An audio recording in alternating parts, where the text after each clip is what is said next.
Are you ready? Can crush us.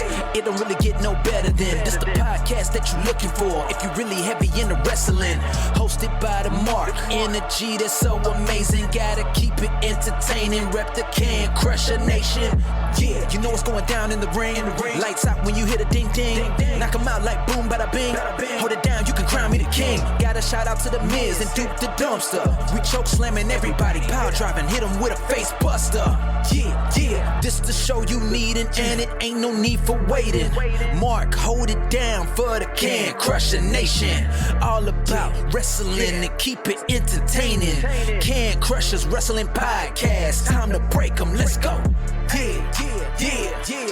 Can Crushers. Yeah. Can Crushers. Let's go.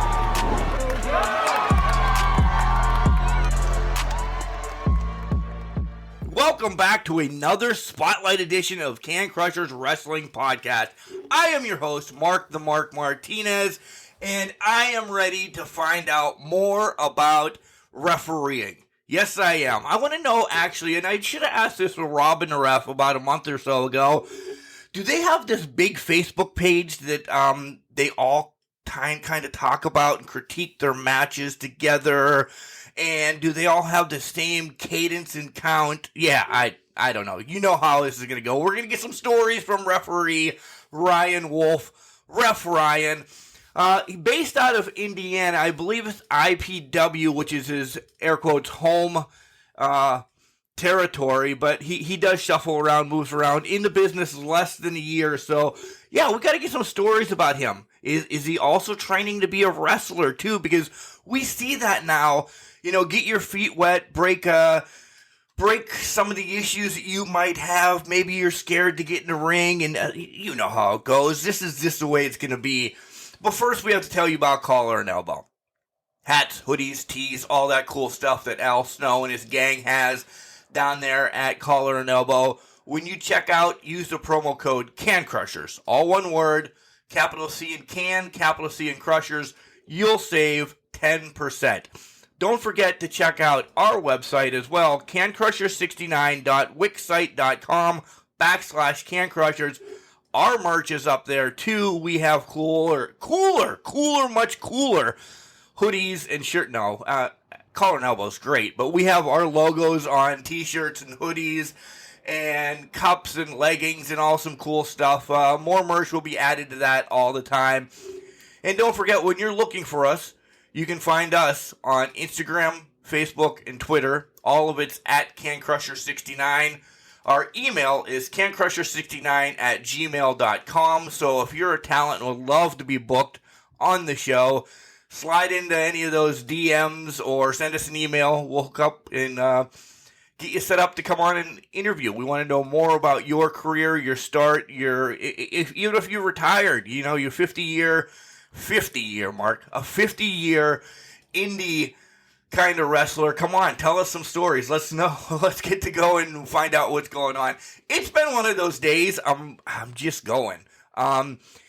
Here comes Al Snow to talk about Collar and Elbow, and then we're going to get Ref Ryan on the line and settle this down a little bit because you know how I am. I'm jazzed up. Yeah. Wrestling. A love and a passion we all share. I've started a wrestling brand, the wrestling brand. A brand founded on the aspects of wrestling. Two entities working together to create a product that connect emotionally for people everywhere. Collar and Elbow is the brand. Passion and love for wrestling is the drive.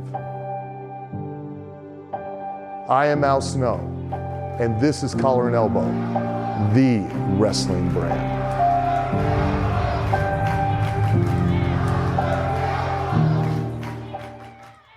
And welcome back to Can Crushers Wrestling Podcast. Guys, you heard in the intro how excited I was to talk to Ref Ryan.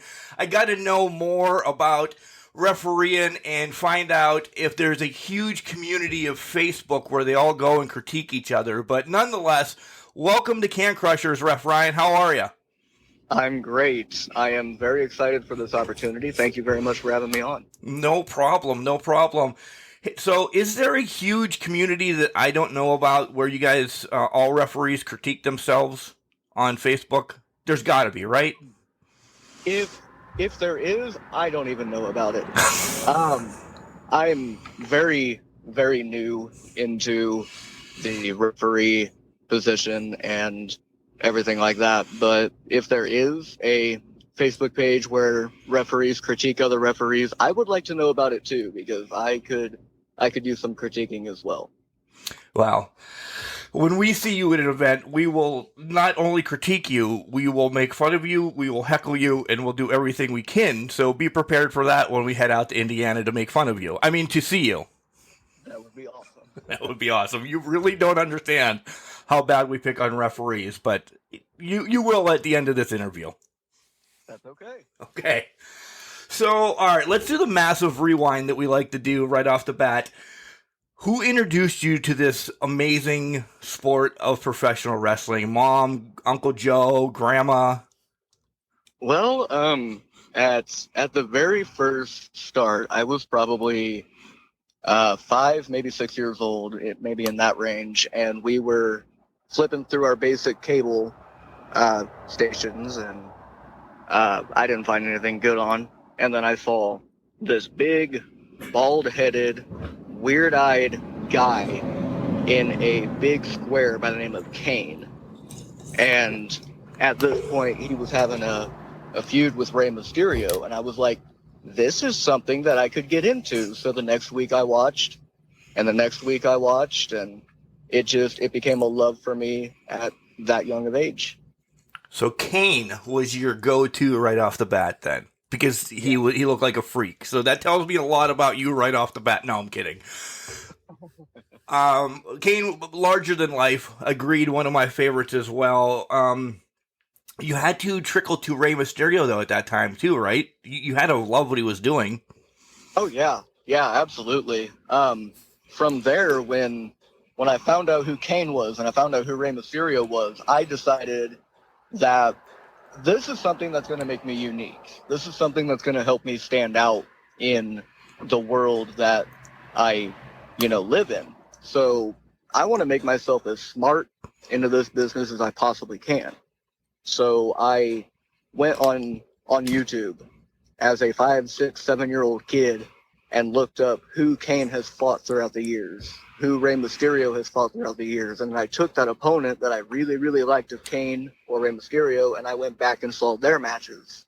And from there, I started getting into Andre the Giant, Hulk Hogan, Bruno Sammartino, Roddy Piper, all the big names that I really enjoyed watching. You are a giant nerd, and I have a huge man crush on you already, because that's kind of the same thing. We didn't have the internet back when I was a child to do that, but you had to buy old magazines to do that, to find out that. You had the wealth of the internet. That's awesome. Yes. You really are a nerd for this business, because you hear kids this, oh man, I love Stone Cold, and they're just happy to see Stone Cold on every Monday or Friday, but you just dug in and just is like, this is what I'm going to do. I did. And I had seen, my knowledge of wrestling, as you may have heard, goes back to Bruno Sammartino, George the Animal Steel, like all the older guys, Big John Studd, and all those. But I'm also in tune with the newer talent as well. I still watch, and for this, I watch it as a fan, but I also watch it to study as well. Oh, we'll get into that. That's always one of my big questions to the referees, tape study and everything, because you have 3 people, in a one-on-one match, there's essentially 3 people you could learn from. We'll just skip to that now, because I don't care. Because you can watch the referee and then you watch both talent. So what tape study are you doing from this era? From this era, I always tune in to WWE. I tune into AEW sometimes. I'm trying to give them a chance. They're new. They're up and coming. I don't know what to expect out of them yet. So I'm trying to get into the AEW a little bit. But as for WWE, that's where my heart is. I watch every Monday, every Friday, every chance that I get, and if I don't watch it that day, I watch it the next day on Hulu. So, I mean, I'm always studying. I'm always looking back at some of the older matches, and sometimes I'll watch the match and I'll be like, boy, that was an awesome move. That was really, really cool. And then I'll go back and I'll rewatch it. Okay, now what's the referee doing at this point? Like, I don't just watch it once. I watch it at least 2 or 3 times so I can see what everybody in that ring is doing. Yeah, and that's essentially where I said you have 3 people to watch from. The person giving the move, receiving the move, and then for your benefit, is the ref in the corner? Is he doing this? Him or her? Because I don't want to forget Jennifer Carr and all those other ones out there as well. But yeah, you have so much to learn from just as a referee, comparative to, and I'm not slamming talent, they'll get at me anyway on Facebook or Instagram or Twitter, but the wrestlers need to know the move. You have to know where the hell to be at the right time, or you're going to get incidentally crushed. Absolutely. So is there one particular referee in this era that you're watching? Is it Jennifer? Is it, I don't know, Earl Hebner or Brian Hebner? Anybody like that from Impact or anything? Well, as of right now, I was a huge Mike Chioda guy. Everybody was, yeah. Mike Chioda. I was huge into Charles Robinson, and he still does it to this day. Actually, one of the main guy that I really, really watch is a guy by the name of Jason Ayers. And Jason Ayers is a referee for WWE SmackDown.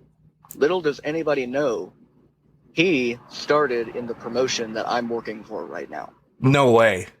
Yes, he is out of Bloomington, Indiana, and he was a IPW referee. He had wanted to train to be a wrestler, but he didn't. From what everybody was telling me, didn't have a knack for it, didn't really get into it as much. So he tried out the wrestling stuff, and from there, he got scouted by WWE. Nice. So it's there. That's a great opportunity for you. Do you talk to him? Do you have connections with him to say, hey, I'm where you are now. What can I do? I have reached out to him through Facebook. I did get his Facebook verified page through some of my owners, and I attempted to shoot him a message and a friend request, and I think that traveling and everything like that's got him so busy that he didn't actually look at it yet. But I did reach out to him at some point, yeah. Cool. That's awesome. You said that you're kind of giving AEW, a little bit of a chance. Is there some reason that you just didn't engulf yourself? Because as for me, right now it's AEW and then WWE, just because of the stories and maybe the action a little bit faster. Plus, I kind of have a little bit of a crush on Aubrey Edwards as well. She's kind of good looking. Right. So the main reason I want to give AEW a shot, my heart has always been WWE. I've always watched it ever since I was a kid. And through the stories on the internet and the stories on social media that I've been seeing, a lot of the WWE talent will go to AEW once they're released and completely diss on WWE. And I'm just thinking in my head, why? Yeah. They gave you your shot. They gave you the very reason that you became, a household name. Why diss on that? And I don't know. I've seen like clips and stuff of AEW, and I think their work is really, really good. But I don't know. It's kind of, my heart's with the WWE right now, but these guys are showing me something, and I kind of want to see where that goes. Yeah, for sure. I mean, there was only WWE. No disrespect to indies, and even I'll say this, the ROH as well, because ROH to me was like the top indie for the longest time. It never really had its legs underneath it, like the WWE. But there was only the WWE for years and years once WCW closed. So no matter what, they are the mega brand out there, no matter what anybody says. And if they give you your shot, you have to take it. I agree. Right. Absolutely.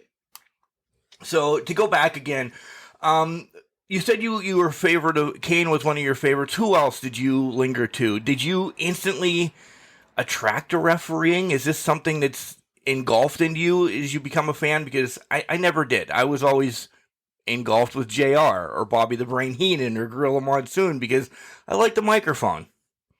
Right.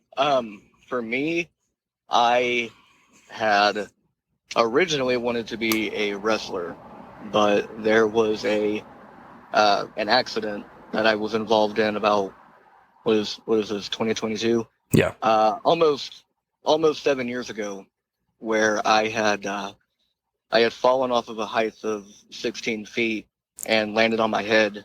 Oh my God. I broke my neck, broke 3 places in my back off the impact, and to this day have what's called a traumatic brain injury, or TBI. So a lot of the stuff that I used to remember, I don't anymore. So a lot of it was, how can I pursue my dream, but how can I also be as safe as possible? Because I do not want to live through that again. I do not wish that on anybody. So it's like, how can I pursue what I love, which is pro wrestling, but be safe about it at the same time? Yeah, that for sure. Oh my God, that's something I did not know about you. I'm glad you healed up, you're fine, and you'll be able to continue to tell your story about that accident and live your dream of being in pro wrestling. The only thing that's running through my mind right now is you can't take a bump then, can you? Well, you're not taking chair shots or anything. I have not taken any chair shots yet. However, I have been chokeslammed before. I have been chokeslammed. I have been punched in the head by 2 females at the same time. I've participated in hardcore matches. I'm very good at taking ref bumps and making it an impact on the match. Right. But as of chair shots and everything like that, I'm a little leery. I would be too, ref. Ryan, you are a ref, but I would too, Ryan, because that's that impact can literally impact your life all over again. So yeah, I would not want to be doing any of that. So how long were you with this injury? How long were you on the DL? Well, when the injury happened, I was at this hospital, and they told me that, there's no easy way to say this. You broke your neck. You have 3 broken places in your back. You have a bruise on your brain, and we really don't have the equipment to take care of you. So we're going to send you on an ambulance and take you over to Lutheran Hospital out of Fort Wayne. And they told me that I should be fine. At the time, you don't say that to somebody. You don't say they should be fine. They're freaking out at this point. So I get to Lutheran, and they say that hospital, they were correct in their statement, but it's not as bad as they made it out to be. Yes, you do have a bruise on your brain that will heal in time. Yes, you do have a slight hairline fracture on your neck, but we want to make sure that that's healed, and we want to make sure that you get on your feet and be able to walk again. And yes, you do have 3 fractured bones in your back, but they're compression fractures. They happened because of the impact of the fall. So they told me that I will be in good hands, and they ended up saying that I was good enough to go home, but not good enough to be off of bed rest. So my mom, love her very much for doing this for me. She had actually went out of her pocket and bought a hospital bed for me to stay home and be taken care of, and just to be in an environment that I feel safe. Right. Wow. And that bed rest lasted, I think, 2 months. Holy and then I was moly. walking, and people didn't even think that I would be able to walk again. So Uh, very much a miracle from God on that one. You took the words right out of my mouth, Ryan. You really did. That was like God really touched you and said, "You're going to be fine. Just settle down for a little bit." Holy cow! Well, like I said, I'm glad you bounced back from that and you're living your dream now. After that accident, that's when everything just came to halt for you, and you said, "I'm getting into the business." It did. Right as soon as the injury happened, right before then, I was so ready. I was so ready to be a wrestler. I had a name picked out. I had finishing moves. I had music. I was studying so hard on what I could do. But the accident happened, and I thought to myself, my God, this isn't going to happen. It's not. There's no way anybody will let me train under them. And sure enough, someone took a chance on me, and I am where I am today. That's an amazing story. So, how do you go about finding a school? Because there's a million schools out there that do wrestling and refereeing and or a combination of all of them. Did it take you a while? Did you know where you want to go right off the bat? Well, I didn't. The story on that is actually pretty funny. I had just looked up on Facebook wrestling schools near me, and one of them popped up out of Indianapolis, and I'm like, too far of a drive. And then I found another one out of Fort Wayne, too far of a drive. Then I found one in Muncie. I was like, Muncie? Well, that's a hop, skip, and a jump for me. I guess I'll get in touch with these guys. And I told them, I'm like, hey, I want to train to be a referee. Do you do this? How can I like get into this? Will you take me? Are you taking new trainees? And I just sent them a whole message of a paragraph full of questions. And I had actually waited a year for him to get back with me. Holy crap. And the way he got a hold of me is kind of funny now. He got back with me after a year and goes, "You still want to train?" Yeah. That was it. I really do. Yes, please. And I went and introduced myself to him. And I said, hey, the main reason I want to be a referee is because I've got this neck injury. I've got these 3 injuries in my back. I have a brain injury. And I just want to be extra safe. And I know you probably won't take me now, but that's why I want to do this. And he looked at me and he goes, brother, you just signed the waiver. Once you do that, you are family. We are all about safety here, and we will take care of you. I'll give them a shout out, because I don't know who are you speaking of, because for somebody to do that, I just got chills, because that just gave you your dream essentially, and I can hear the passion in your voice of how that just changed your life from literally, I'm going to say this wrong, Ryan, but literally on your deathbed until you've made this miracle comeback. Yes, the guy that I now train under, his name is Rodney Filtering, and Rodney Filtering was the man that gave me the shot that I've been looking for a very long time. He actually owns Indiana Powerhouse Wrestling, and just a huge shout out to that man. He's trained me very well. He was actually a referee before he started working as a talent, and just everything about him is just cool, calm, collected. He's not hard on us. He's just, train at your own pace. You will get it, but it takes repetition, and however long that takes you is however long it takes you. Actually, a funny story about him. I went to the practice for the very first time. I signed the waiver. I got in the ring, and he said, "So you want to be a referee?" I said, "Yes, I do." He goes, "These 2 are some of our best talents. Show me what you got." And I did like a small 5-minute match with those 2 amazing, talented individuals. And when I got done, he goes, okay, so where have you trained at before here? No way. I was like, actually, this is the very first time.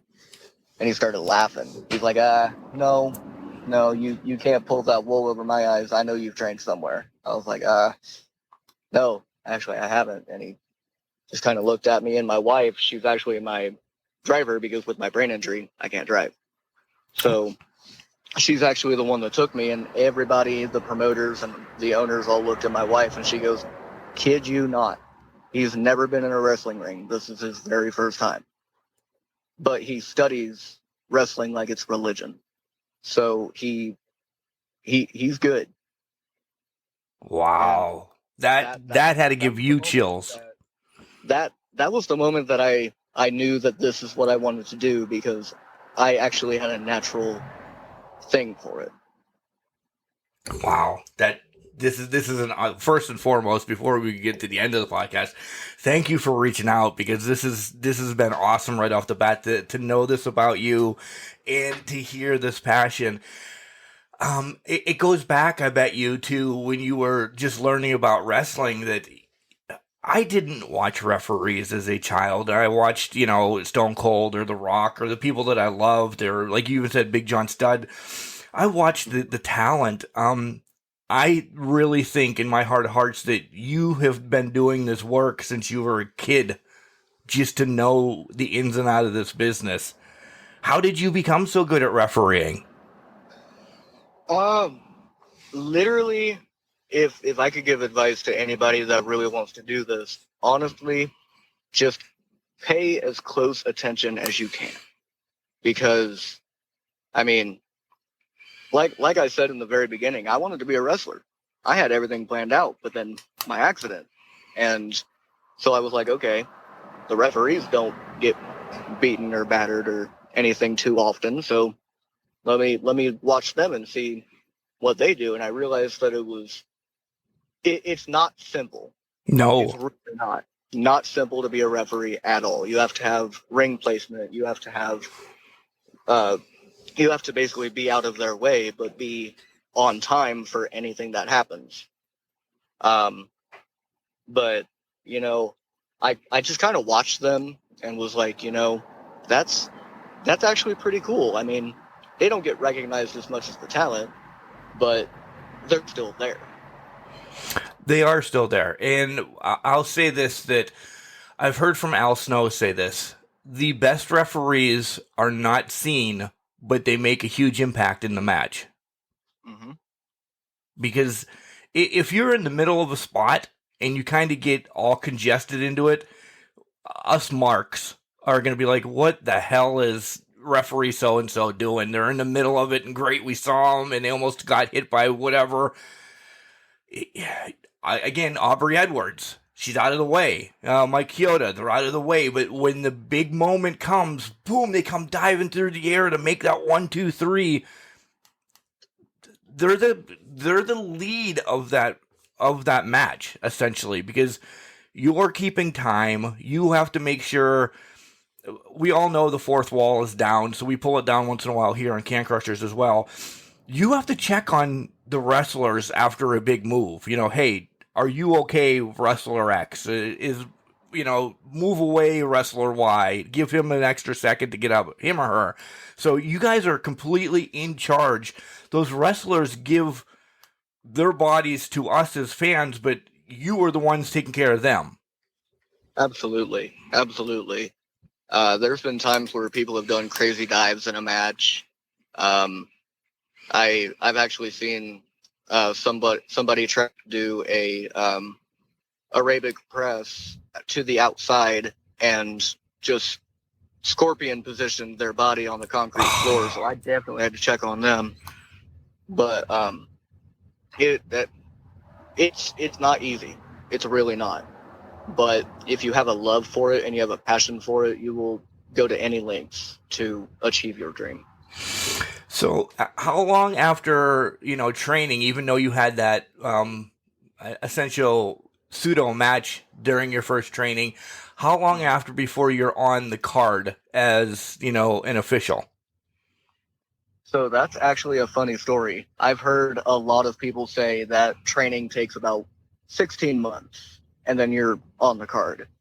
I came to my very first practice on February of 2021. And I had my first show at the end of that same month. Oh my God. Yes. So 4 weeks, essentially. Yes.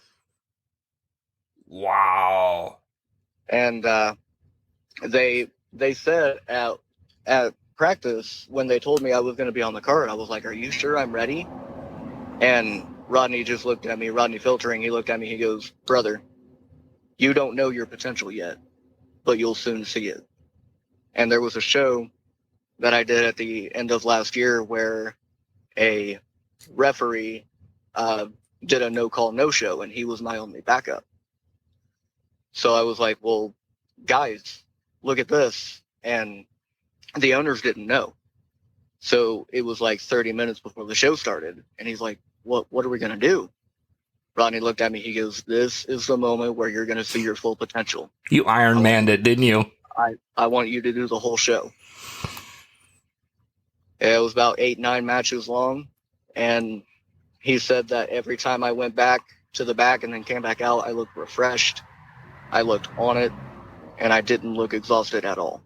So he said I did very good on that. So that was the time where I was like, "Yep, I have the potential to be something really good." Is that your big moment then thus far, where you are? Go ahead. That was I've had a lot of big moments. I've not wrestled. I can't wrestle. I've reffed for big name stars like Congo Kong, Calvin Tankman. Nice. If you've ever watched The Wrestler with Mickey Rourke, I assume you have. Yeah, a couple times. We actually spoke with Evan Ginsberg about that. Yeah. Okay. Andrew Anderson, I've reffed a match for him. And I've also got the privilege to meet Kevin Sullivan from WCW. Nice. He's a nice guy. I met him at a WrestleCade a few years back. He will talk your ear off. He's a very, very big talker, but we all love him. He's a great guy. Have you gone through any seminars or anything like that? You know how QT Marshall or, there's a lot of them floating around now. Have you gone through any seminars to help you out with refereeing as well? I'm going to be completely honest. I haven't. I believe that seminars are very, very helpful, though. I really do. Because a lot of my trainees have gone to seminars and it just clicks with them that this is how this is supposed to be done. This is a really good way to think about it. But me personally, I have never been to a seminar. I would suggest, if you can, to go through one, because I'll use probably one of my good friends in the Pittsburgh area. She goes by Nikita Knight. She did a seminar about a week from graduating wrestling school, and her first match ever was on AEW Dark against Thunder Rosa. She didn't wrestle at home in Pittsburgh at all. Her first match was AEW Dark against Thunder Rosa because QT saw something into her on that seminar. So I suggest, and I'm not pushing or selling you or anything, but seminars open up more than just getting knowledge. They see you. Like if somebody says, "Hey, do you want to come down to Orlando and at the PC, ref a match between Braun Breaker and me?" Somebody like that. That would be pretty freaking awesome, I would think. Yeah, that would be very, very much highlight material. Yeah. So let's talk about your first match then, refereeing. Did you? And I think I know the answer to this. Did you have the jitterbugs, the butterflies when you're out there in front of a crowd? Oh, I still. Good answer. I was hoping you'd say that. I still have the butterflies. I still have the jitters. But at the end of the day, when I'm going through Gorilla and I'm going through that curtain, right as soon as I hit that curtain, I know, boom, I'm here for a purpose, and those butterflies just simmer. Whenever I'm in the back waiting for the show to start, I'm pacing in the back. I'm like, oh boy, I have this match, this match, this match, and this match to do. And I really, really hope I do it well because I really want to sell this match. I want to sell every match I get, but I'm just nervous of my ability. And then I go out there and I'm like, I got this. Yeah, I've announced a handful of times, and there I see that, you know, the lineup and what's going on and the referees and everything. And once you get that in the first, 2 hours of being there, you're like, how can I mess this up? That's what's going through my head. I'm like, how can I mess this up? What name am I going to botch or whatever? But as soon as I come out of that tunnel, I don't know, there's something that clicks. And I hear that day in and day out when I talk to wrestlers. Once you come through that curtain past Gorilla, there is a different aura right then and there. There really is. And I'll actually tell you another story. The very first time I stepped in the ring for practice, when I got in there, I got in the ring, I looked around, and I just exclaimed, I was like, wow. And Rodney Filtering, he looked at me, he's like, what's wrong? I said, is this supposed to feel like a different world in here? Like, I don't feel like I'm on Earth right now. Yeah. I like to go back what Rodney said once you sign that waiver that you're family and we all take care of you. I don't know a lot about IPW, but I already will wave their flag because I like that he told you we're all family here. And it's more than just, granted, we all want to make money in this business, but Rodney's taking care of his family first to make sure that you're safe and the talent's safe. And then he'll help push you as well. So the family thing in wrestling means a lot to me because there are a lot of locker rooms that are just turn gates. You're in, you're taking your paycheck, and you're bailing. I've actually been to a couple of those. I know exactly what you're talking about. But every time, I mean, I could just be having a bad day outside of wrestling, and I can just get a hold of, one of my owners, Rodney Filtering or Brent Coons or Josh Springman, and I'll just be like, hey brother, I'm really down in the dumps. I've got a lot of things going on in my head and I just need to get them off my chest. And they're always there. Doesn't matter if it's day, doesn't matter if it's night, they are always there and always willing to talk over the phone with me. So they are the closest thing to father figures that I have. Yeah. When you're in this business as talent, referee, or I'm going to throw myself in because there's wrestlers that I can call right now, and I kind of anxiety, depression based and everything. I work my shoot job as being a garbage man. There's days I come home and I'm like, I'm miserable, this, that, or the other thing. You know what gets me through it, Ryan, is turning this mic on, talking to people like you, or, just getting the podcast rolling in the wrestling community again. It has saved my life. I will just throw that out there. It really has. I mean, there's a lot that a lot of people can do for their mental health. And I honestly, I'm just going to throw this out there. This isn't about wrestling, but I'm very big on male mental health. I feel like it gets overlooked. Yep. I feel like that if we were able to get the help for our mental health, that we would be in a much, much better place. That's why I am very, very strong in therapy. I'm very strong in, heck, even psychiatry. I see both for my mental health issues, and they have helped me out so well. Yeah, I'm there with you. Yep. That and wrestling, I could be having a very bad day, and then I show up to practice, step in that ring, and it's like, just like this bucket of water just flushes all over my body, and all of that just goes away. Yep.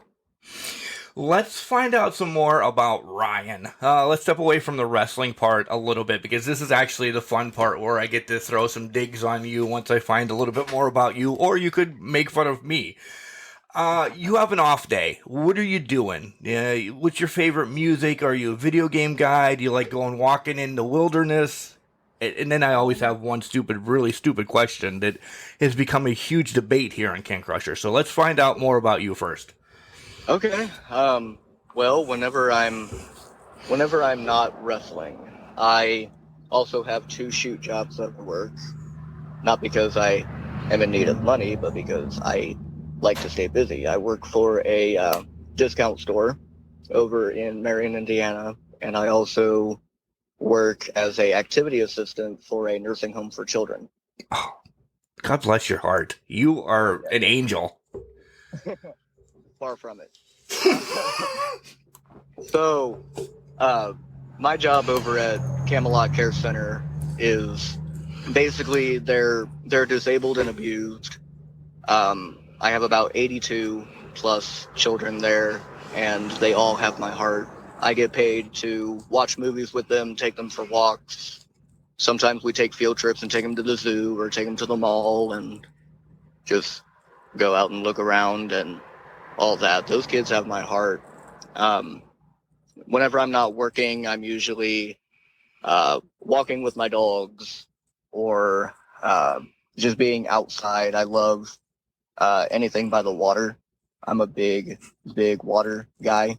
So whenever I'm out in nature, I'll stop by a lake or I'll stop by a pond, and I'll just sit there and embrace the fact that I'm here on this earth and living my best life. And whenever I play video games, it's usually sports, football, basketball, wrestling. Yep, of course, yeah. But whenever I'm doing all that stuff, I'm usually at home with my wife, my amazing 6 cats, and my stubborn, very, very hyperactive 2 dogs. So, wow. 6 cats. I'm stuck on one thing. 6 cats. We have 2 dogs, and they're insane all the time. But how do you do it with 6 cats? Very, very carefully. That's all I can say is very, very carefully. Your wife, big supporter of you being in the wrestling business. She has to come to every one of your gigs, right? Yes. But she wants to. With my traumatic brain injury, with me not being able to drive and everything like that, I don't depend on her, but it's nice whenever she can take me out and do some stuff with me. She goes to all of my shows. She videotapes everything. Indiana Powerhouse Wrestling is on YouTube, and I'm in a lot of them. I'm plugging myself. That's good. That's what you're supposed to do on a podcast. She videotapes a lot, and she also just got promoted to head of our concessions. So she is pretty much there to help out, to work. She knows how to tear down the ring. She knows how to set it up. She does a lot for our wrestling company. And the funny thing about it is she didn't know it existed until we got married. There was my question. I was going to say, first and foremost, does she or did she like wrestling before meeting you? No, she. Of course she didn't. Did not even know it existed. That's crazy. The very first match I showed her, which is my all-time favorite match ever, is 1998's King of the Ring, Undertaker versus Mankind in their Hell in a Cell match. I was there. You were there in really? Pittsburgh in the Igloo, the top row. I am closer to the God than I was Mankind in the Undertaker, but I was there. Very, very cool. Yeah, I love that match. Absolutely love it. I showed that to her, and she was just sitting there grimacing and just kind of cringing at all the painful spots that happened in that match. And right when it ended, I said, "I want to do that." She said, "We may have to reconsider your priorities there, Ryan." Yeah. How do you tell your wife, I want to be thrown off of a cage through a table? That's what I want to do with my life. Well, at first, that's all I told her was, that's what I want to do. She goes, no, you're being safe. I said, not those 2 people. Those people don't know.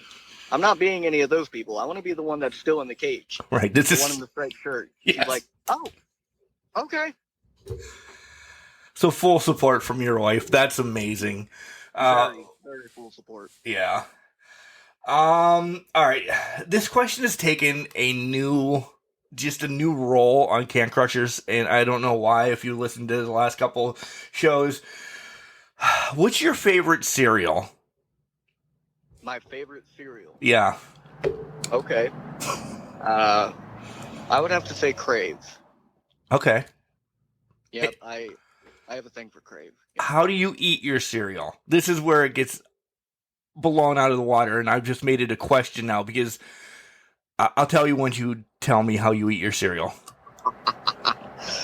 Well, first I'll go in the kitchen and I'll get me a bowl and see if I can find a clean spoon somewhere, anywhere. Eventually I'll find that clean spoon and I'll put it in the bowl, grab the milk out of the fridge, pour the milk in the bowl, put the milk back, and then grab the cereal from my top cabinet, and there's usually a cat in the way, so I got to push them away. And so then I'll grab the cereal from the top cabinet and pour it on in there, stir it up a little bit, sit down with it in the living room on a table, and just chow down. Okay, so you're a sociopath as well. So you fit in with all these other lunatics that I've had on the show recently. And Ryan, as much as I loved you about 15 minutes ago, why the hell do you put the milk in before the cereal? The cereal, you put the cereal in so you get an ample amount of cereal, and then you drizzle the milk over top of it. Well, I mean, everyone has their own way. Me, I like to make my bowl small because I eventually would want more. So I make it big right off the bat. I actually had somebody on recently that just puts cereal in a bowl and eats it with no milk. See, that should be illegal. Right. Then I've had people that actually do the right thing, and they completely measure out a cup of milk, so they're just dirty and way too much stuff up, and then they measure out like a half a cup of cereal, which, what is that, like 2 cornflakes? Like, pretty much. Come on, just pour the damn cereal. This has been, I don't know. Am I wrong just to pour cereal in and, okay, that looks like enough, there's enough milk, and just eat it? You were on the right path. Yeah, I mean, you're not wrong. So, but you're a sociopath. The cereal goes in first. I don't care. Okay. I don't care. Nope. All right. We might release this episode now. I don't know. You made me. No, I'm kidding. All right. I have a couple would you rather questions that have just started this year. Okay. All right. Would you rather have a beer with Stone Cold or Hangman Adam Page?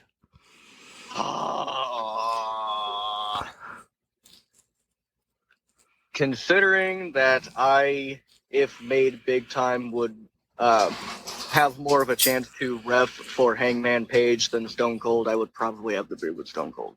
Nice. All right. I picked, and I pick Hangman because if you know, you know. Sometimes there's a line with Mark that, you know, Stone Cold seems like a very responsible drinker. Mm-hmm. There's times that Mark is not. So, and I think Hangman is not either. So that's why I would probably drink with Hangman. All right. Yeah, not a good reason for me to pick that. I'm just being honest. Like, there's times that Mark just gets plowed, and Hangman would probably be fun to get plowed with. I mean, that's honestly a good answer. Yeah. Would you rather take a spear from Edge or Roman Reigns? Neither. I know this is healthiness and everything, but listen, that question just made my ribs hurt. Because I believe they're both still in their prime. Yeah. I would feel more. It would be a respect factor for me to take a spear from Edge. Yeah. Yeah, I think the same thing. No disrespect to Roman. I love what he's done in the last 2 years compared to what he's done like 5 years ago. But Edge is still kind of that echelon spear guy for me. Absolutely. I think Roman is better now than what he has been. Oh, yeah. Roman, the whole acknowledge me, I'm the tribal chief. Nothing like that's been done. No. And he's pulling it off really, really well. Yeah, for sure.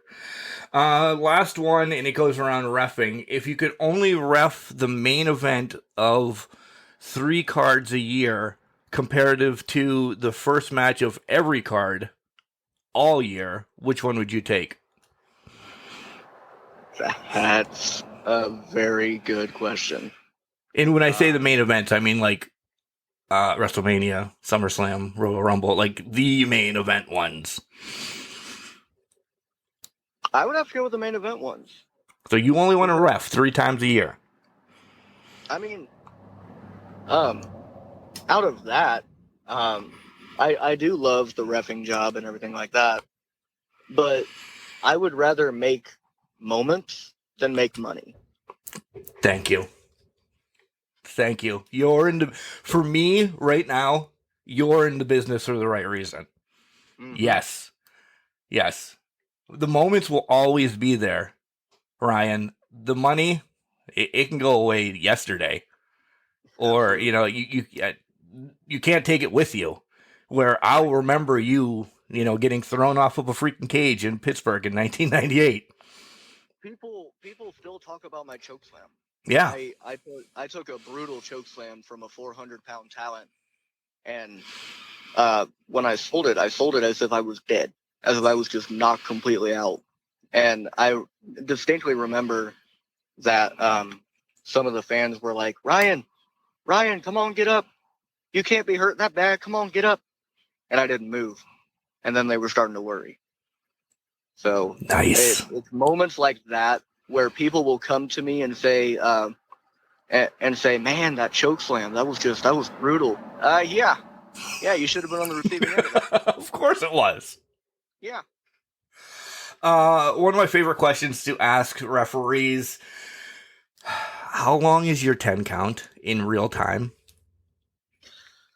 So whenever I'm doing a 10 count, whether that be a double down or whether that be outside of the ring, I will go 1, and I'll count in my head 1, 2, 3, 2, 1, 2, 3. It's almost like I'm counting, but then I'm also counting a pin in my head. Right.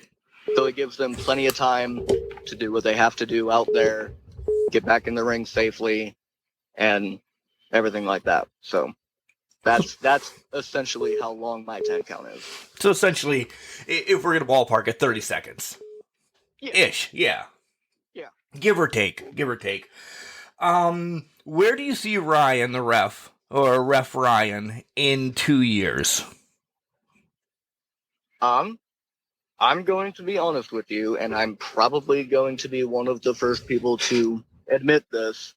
If I ever were to get a call from WWE, AEW, you know, the people that travel, that make the big money, I'm going to say no. And the reason that I'm going to say no is because, in my opinion, the world of the world-class traveling athletes, the world-class traveling referees, is for single people who can afford to be away from home. I'm married, have multiple animals at home, plus I have my mother-in-law living with me, which I love.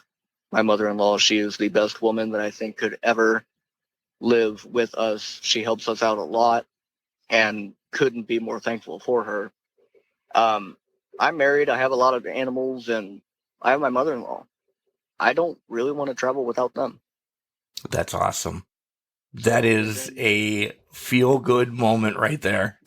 Yeah. So when all this is said and done, I could be in my 40s, my 50s, my 60s, still reffing, just locally.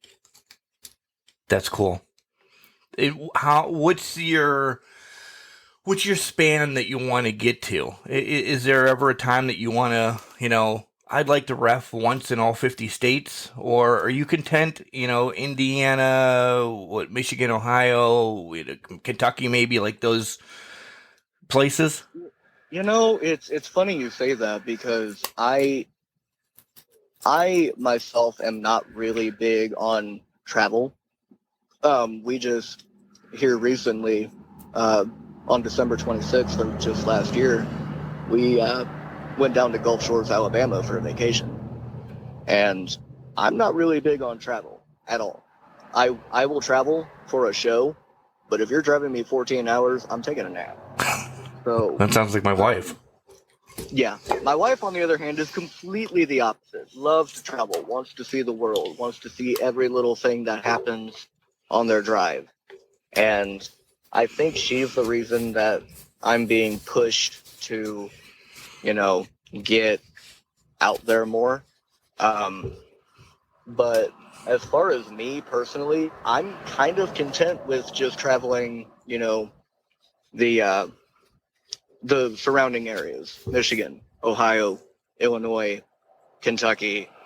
I did get somebody from North Carolina that I reached out to that liked my Facebook page, and I may even give them a shot. I would love to go to North Carolina to check that out. Never been, but it's all based off of where I haven't been, where I would like to see, that kind of thing. If you're looking at North Carolina, let me put a cheap plug in for my friends at WrestleCade. Next November, right after Thanksgiving, they have a 3-day event, and they're always looking for talent to ref matches, to be on shows, so on and so forth, stuff like that. That might be a double down for you to get to North Carolina. It's in Winston-Salem, and ref for AMLW, or, what other superstars are on their super show. Right. Check that out. I absolutely love that. I would love that. If you know them, send them my way. I would love to do it. Oh, sure. I definitely will. Yeah, that's a great way to get more exposure as well. This is one of the big questions I like asking everybody, because I've just added this in the whole mix of questions. What needs changed in professional wrestling in your book? Because I always come out, I just had a member of the LGBTQ community on, and she spoke about that, and I've had, races and of every ethnicity on the show, and they all are like this, and this. And so essentially, being a white male, what do you see that needs changed in the wrestling business to make it a whole? I would have to say a lot of diversity. A lot of ethnicities, a lot of just different races coming together as a brotherhood and going out there to entertain a crowd. Definitely needs to change there. Also, in my own personal opinion, I like to say I grew up on the Attitude Era, because that's the era that I feel had the most impact on fans. For sure. So I would like to see a little bit of that come back. Not so much. I'm not too big on deathmatch wrestling, if you know what I mean. Oh, I do. Yeah. But I'm not really too big on deathmatch wrestling, but just something along the lines of, I want to wrestle you because I found out you are the reason my wife is cheating on me. Stuff like that. Stuff that'll grab people's attention. Harder storylines. Heartfelt storylines like that. That would get a lot more people in. I agree. I completely agree wholeheartedly with you on that whole storyline thing. Storylines across the board have been a little redundant and way too PG for the wrestling community, I think, in the last 10 years. You took the words right out of my mouth. I was just about to say the exact same thing. Too redundant and way too PG. Yep. It's wrestling. I mean, I don't want to go down the line. We'll bring this up because I know you know about it. Mae Young having a hand from Mark Henry. That, to me, that was sick, disgusting. I know it's brought up every once in a while. It was supposed to be funny, but that was too much for me then. That I'm like, this is gross. They didn't have to go that way. Right. But yeah, that was a bit much. Yeah. But, you could have anything else, just a little bit more. Maybe the PG-13R, We don't have to get into the rated X stuff again. We don't need any of that. Right. Nice. what's the next one I have? If you could, this is it. Your dream match to ref, because I had to write it a little bit different because you're not going to wrestle. Where would it be? And you can make this match even if it has never happened. Where would it be? What stipulation would the match be, or did it already happen and you just want to be the implant ref and take whoever was in it out? So for me, I would absolutely love to ref a match. This would be a tag team match, just your regular, normal, maybe even elimination style tag match. And the two people that I would like to see as a team that goes over in that match would probably be the team of Goldberg and Brock Lesnar. That would be a dream tag team. Damn. Yeah, against anybody, I don't care who you put them against. Against literally anybody. Put them with Gilbert and Paul Heyman for all I care. Somebody.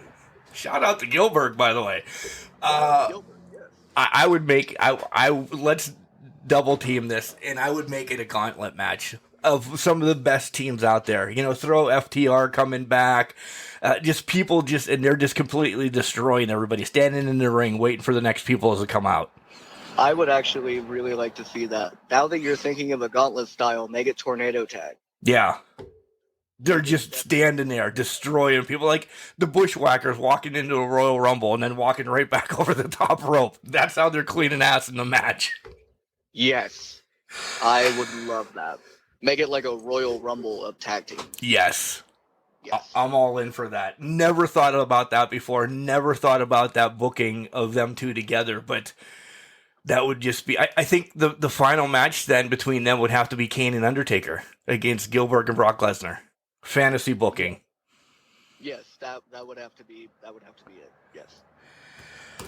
All right, Ryan. I want you to tell everybody your socials. Are you going to be getting any merch, any like 8x10s or anything that you're going to be having up for sale and all that, and where you're going to be here after January 19th? Well, as of right now, my social medias are Facebook. You could look me up at my shoot name, if you actually know my shoot name. Not going to give that out. But my Facebook page as well is Ref Ryan. If you look in the search bar and put the @ symbol and then put referee Ryan Wolf, there you go. That's my shoot name. It'll be referee Ryan Wolf. There's my ref page. So far right now I'm at 125 likes. I'd like to see it go up a little bit. But as for merch, I'm looking to get my own custom Topps baseball cards. Nice. Yes, they are authentic baseball cards, and some of them will be autographed upon request. Not real too sure about when this booking is going to happen, but I have show dates for a show in Illinois, over in Streator, Illinois. And as far as right now, if you guys want to come to an Indiana Powerhouse Wrestling show, we are located in Muncie, Indiana, and we put on a show every time. This show that I'm going to right now is actually our Hall of Fame ceremony, and we always put on a great show every year. We have bookings up until November. December, we have a break. For more information, look on Facebook for Indiana Powerhouse Wrestling. Yeah, guys, make sure you check out Indiana Powerhouse Wrestling. I'm excited. I'm going to have to make the trip out there. It's only a hop, skip, and a jump. Probably about 9 hours, but I don't care. I'll bring the wife. She'll be happy to fall asleep. Let me tell you this quick story, Ryan. It was... Oh, there's a Sir thing again. It was probably about 10 years ago. My wife and I, big baseball fans, so we were traveling to Milwaukee to knock that one off of the list. We left where I live in Pennsylvania at like 4 o'clock in the morning, 12 hours to get to Milwaukee. My wife slept all the way through Ohio, well, of course, through Pennsylvania, all the way through Ohio, and we made it to about, South Bend, and I had to stop and get gas. And she finally wakes up and she's like, "Where are we?" I'm like, "Indiana." And she thought I meant Indiana, Pennsylvania, which is like 3 hours away. I'm like, "Kelly, you've been sleeping for like 8 hours. You missed the first time I got gas." She's like, oh. So she slept through like 2.5 states. And I'm like, "No, we're in Indiana to state, dear. This is where we're at." And she's like, "Oh, and I wanted to see some things." I'm like, "Well, you saw the back of your eyelids, dear."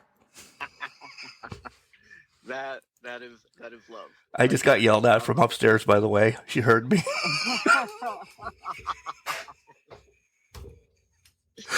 Yeah. Absolutely fantastic. Yeah. Love that. So maybe she'll be able to sleep out to IPW show and meet you and your wife out there. That would be grand.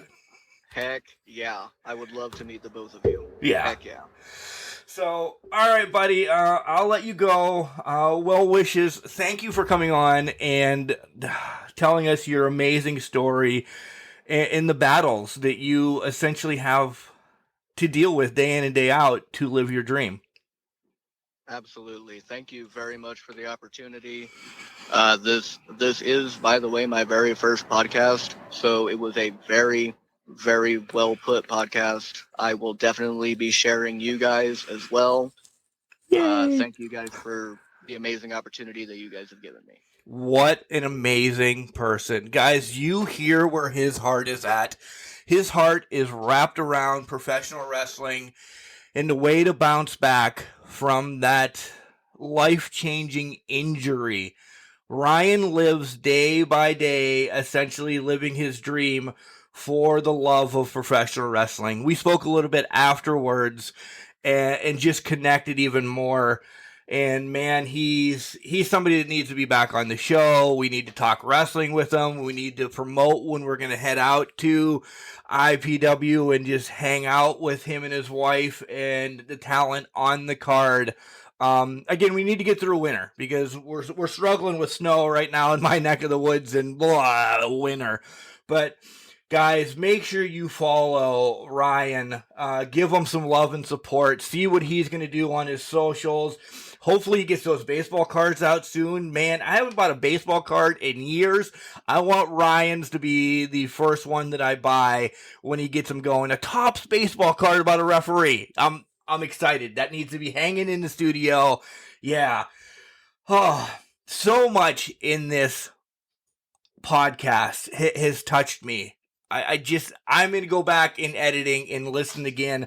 I normally talk more about the recap about what's going on, but Ryan really touched me as we spoke off air a little bit about what's going on in 2022 for Can Crushers and his life, man. His life is just, that story's changed me tonight. Literally. So Ryan, I know I told you I love you when we signed off, and I truly mean it, buddy. Keep living your life, keep pushing, keep doing everything you're doing for this business of wrestling. And man, I love the answer how you are content just to stay in your neck of the woods, and you don't care if WWE or AEW comes calling because family first.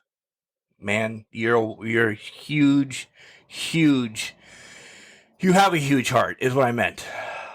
I'm tongue-tied. Guys, you know where to follow us on iHeartRadio, Spotify, Stitcher, Apple, Google. They're all out there. If you want to be part of the show, send us an email at cancrusher69@gmail.com or slide into any of our DMs on Facebook, Instagram, or Twitter. It's all at cancrusher69.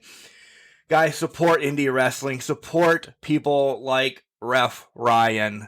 Again, remember, just because you're trash doesn't mean you can't do great things. It's called a garbage can, not a garbage cannot.